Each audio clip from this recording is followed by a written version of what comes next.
تو اس لیے شکر ادا کریں جی.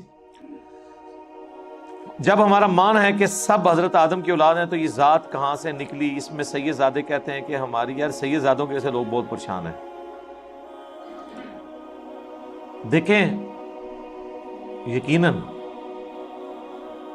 ذات پات کی بنیاد کے اوپر تمیز نہیں کرنی چاہیے، سوائے ایک چھوٹا سا اس کا پورشن ہے کہ اللہ جسے چن لے. اب ذات پات کو تو چھوڑ دیں، ذات پات کی تو تفریق کوئی کہہ سکتا ہے کہ انسانوں کی بنائی ہوئی ہے. مرد و عورت کی تفریق کیا انسانوں نے بنائی ہے؟ یہ تو اللہ نے بنایا نا. مرد کو کئی کوالٹیز ایسی دی ہیں جو عورتوں کو نہیں دی، عورتوں کو کئی کوالٹیز دی ہیں جو مردوں کو نہیں دی ہیں. یعنی دنیا کے سارے مرد مر جائیں نا تو انسانیت ختم نہیں ہوگی، لیکن دنیا کی ساری عورتیں مر جائیں تو انسانیت ختم ہو جائے گی. دنیا کے سارے مرد ایک لمحے میں مر جائیں پھر بھی لاکھوں عورتیں ایسی ہوں گی جو پریگننٹ ہوں گی اور ان سے پھر آگے نسل انسانی چل پڑے گی. لیکن اگر دنیا کی ہر عورت مر جائے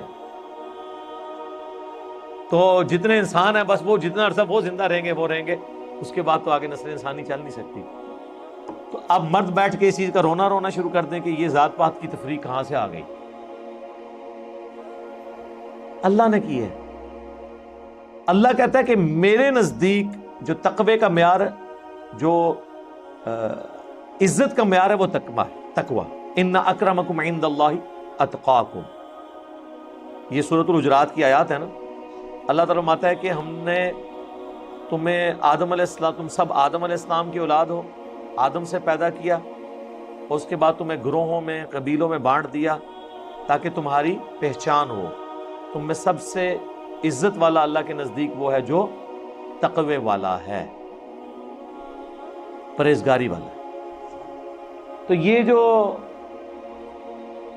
ذات پات کی اس حوالے سے تو تفریق اللہ نے کی ہے کہ تمہیں قبیلوں میں بانٹا ہے، یہ اللہ نہیں بانٹا ہے، بل اس کی بنیاد کے اوپر ایک دوسرے کو ذلیل کرنا وہ غلط ہے. بنی اسرائیل کو قرآن میں 2 دفعہ آیا انی فضلتکم علی العالمین، اے اولاد یعقوب ہم نے تمہیں سارے جہان والوں پر فضیلت دی تھی.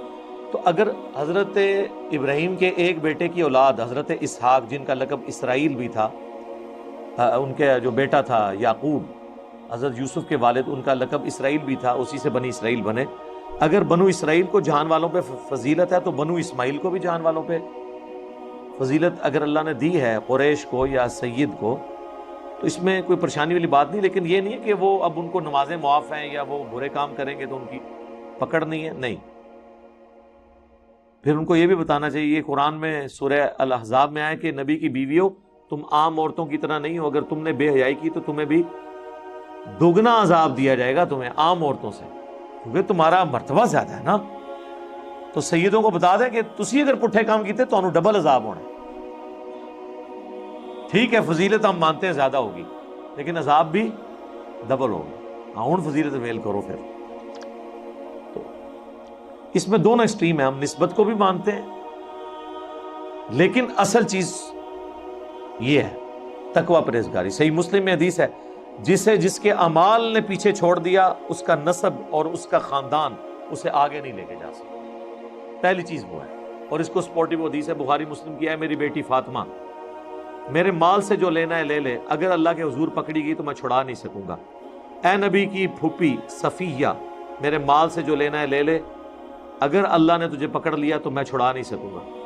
اے نبی کے چچا عباس بن عبد المطلب، ایک رشتہ دار کو حضور نے پکار کے کہا کہ اللہ نے جو مجھے مال دیا اس میں سے تو میں تمہاری ہیلپ کر سکتا ہوں لیکن اگر اللہ کی نافرمانی کی تو میں تمہیں نہیں چھڑا سکتا. تو نبی علیہ السلام اور اس سے زیادہ کیا سمجھاتے ہیں؟